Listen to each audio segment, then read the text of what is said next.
Good morning. Day 3. We all slept good and we all woke up really early right along the John Day River here. We're just tearing down camp. It's a little oasis in a barren wasteland.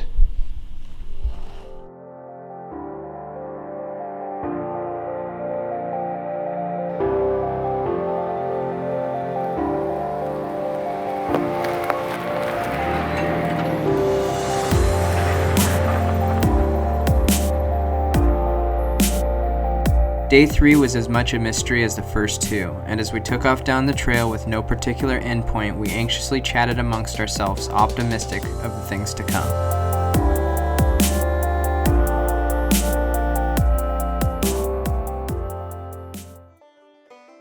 So we just came up this really cool trail. Literally, it hasn't been driven for a long time. It's all overgrown. We're right in the area where the Oregon Trail used to be, so I'd like to pretend it was actually Ragged Road. I'm sure it's not, but we're right in the exact area where they think the Oregon Trail went through. There's not much of a road, if you can see it. More looks like we're just driving in the fields here.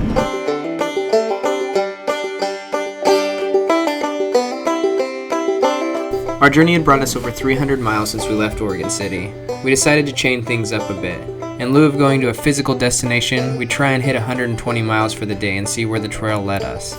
It was something different, but that's what this trip was all about, trying to iron out our process and figure out the best way to do things. That is elk. Got some bucks there too. See the ones coming off from the bottom of the hill up to meet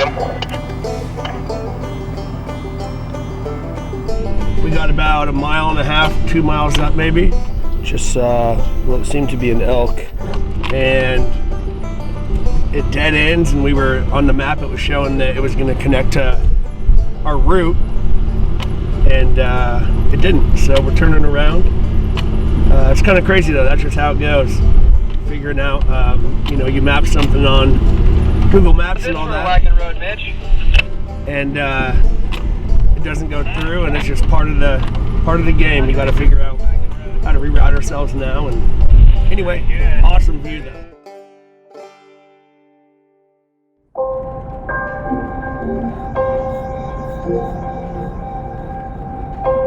In 1852, Cecilia Adams traveled down the Oregon Trail with her family. At just 23 years old, few know the hardship this young pioneer endured, but her spirit and persistence is the reason why we still talk about her well over 100 years later.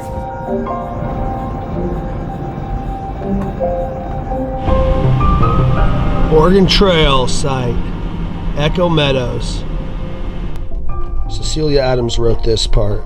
We traveled down 3 miles to the Indian Agency, the first framed house that we have seen since we left the Mo River, and they have actually got a stoned up well. We left 2 of our wagons there, and we sold 3 cattle to some traders and put all the teams to Stefan's wagon. Our loads are light, but our cattle are getting powerfully weak, and we think it best to favor them. An Indian here has some flour for sale. A white man has some corn, which he sells at the rate of 6 pint cupfuls for $1, and it sells fast. We traveled on about 5 miles after crossing the river. The road was very sandy, the heaviest I have seen for so long a distance. We camped on the open prairie. No water.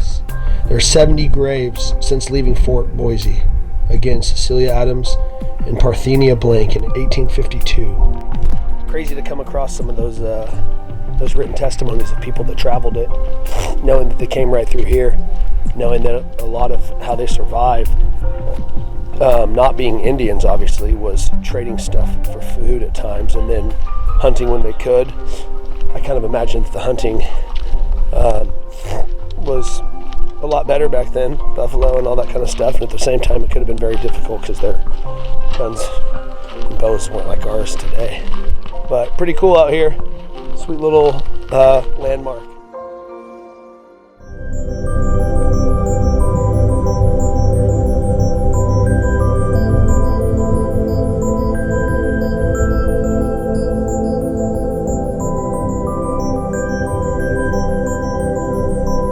Much of the day was spent in a tug of war with our planned route, and to be honest, it was getting the best of us. Troy took the reins on navigation and led us to a jeep trail that was deceivingly steep.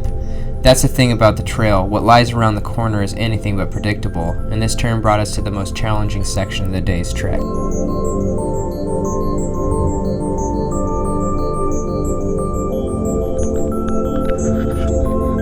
hundreds of miles of bouncing and shaking, issues tend to present themselves at the most inopportune moments. Kobe was having trouble with his four-wheel drive engaging and couldn't quite make it to the top of the hill. So we pulled up alongside him and decided to test out our Spartan kinetic rope. The guys from Spartan were cool enough to let us field test it, and it was definitely worth its weight.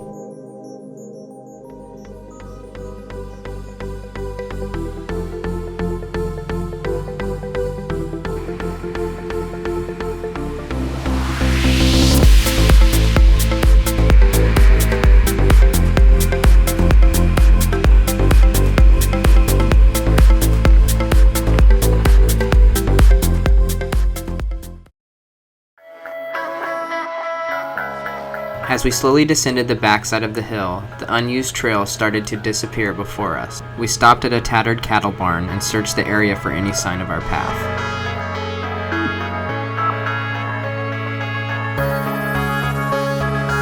Back on the trail, we found ourselves forging through the finest dust we've ever encountered. The consistency of cooking flour was not only deceptively deep, but impossible to keep from getting into every nook and cranny imaginable. So we finally just got out of this crazy sand pit, about 100, maybe probably 200 yards back. You can see that Santro right there. It's not even sand, we just call it sand because like this white powdery dirt that's super thick, as you can see. It's all over my truck. Anyway, so we used the Spartan rope again. Jay pulled me out, my four-wheel drive kicked in before we left, so I was able to go. But then we're just driving and all the sand, the dirt is kicked up behind Jason, so we're literally blind. You can't see anything. And Jason goes, slight left, slight right, turn to the right, turn to the left. And I can't lie, it was kind of freaky, not because I thought of like, oh, we're gonna get hurt or anything, but when you're blind, it's just like, it's the unknown. It's just like, holy crap. And so then there's a little road right here that cuts off to the left. He ended up going up to the left, and but he said go left, I didn't hear him, and I ended up straight on this gnarly embankment. But we're good to go, and we got to get out of this shithole area right now. We were not only losing daylight, but energy and motivation as well, so we pushed hard to get out of this dust and find a spot to camp for the night. We're pushing, I guess, 150, 160 miles today, and towards the end, we just hit some gnarly trail. And to be honest, it's taken it out of me. I was exhausted anyways today, but I'm a little more exhausted now for sure. So it's like moon dust, this sand that's out here. And several times we're trouncing back and forth in it, and you can't see anything. It's like huge, big old cloud of dust behind you. So we had to separate, and then our CB went down. And so we had no comms, we didn't know where they were, so we had to walk back and figure that all out. But now we're back on the trail. Yeah, unfortunately, we're way back in the hills, and so we right now are heading down a road that's hasn't been traveled on in a long time and trying to get to a highway. That's what's going on. I guess this is what it's all about, but it's exhausting, so yeah. We traveled just under 200 miles for the day, well over our 120-mile target, but with all the rerouting and pavement along the way, we more than likely broke even on this exchange. We were all exhausted and more than ready for some food and rest, but unfortunately not before hitting one more bump along the road. I was just coming around Mitch and sidewalled a rock, and it just busted off my valve stem. Burns, can you find me a rock behind his tomorrow we're going to have to go and have them fix it up. But this is why you bring spares, even if they're not in the greatest condition, because this stuff happens on the trail. So, kind of sucks, but hey, it's been a challenging day all around.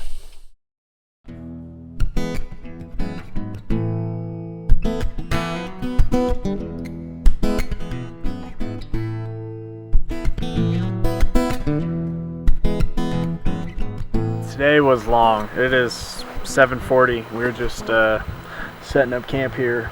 It was just at every turn we were running into something that was kind of holding us back, whether it be closed fences or You know, tons of rerouting for sure. I'm exhausted. I think the guys are exhausted. Epic day. I mean, just an absolute legendary day. I mean, we had turnarounds, we had reroutes, we had people getting stuck, we had pop tire. I mean, all kinds of stuff. You know, you could kind of see morale just kind of go down for a second, and we're just like, hey, we got to get through this. You know, this is what this is all about, preparing for the Oregon Trail itself. I gotta say I'm 3 days in and I'm pretty exhausted. So 40 days sounds like a long time from where I'm standing right now, but we do this because we love it and it's our passion. So we'll see what happens tomorrow. The goal is to make his nipple go in my ear and create a fart noise.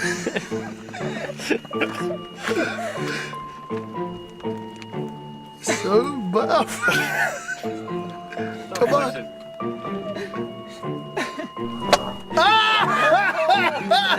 Yes, I told you. I told you we could do it. Oh man. That's weird.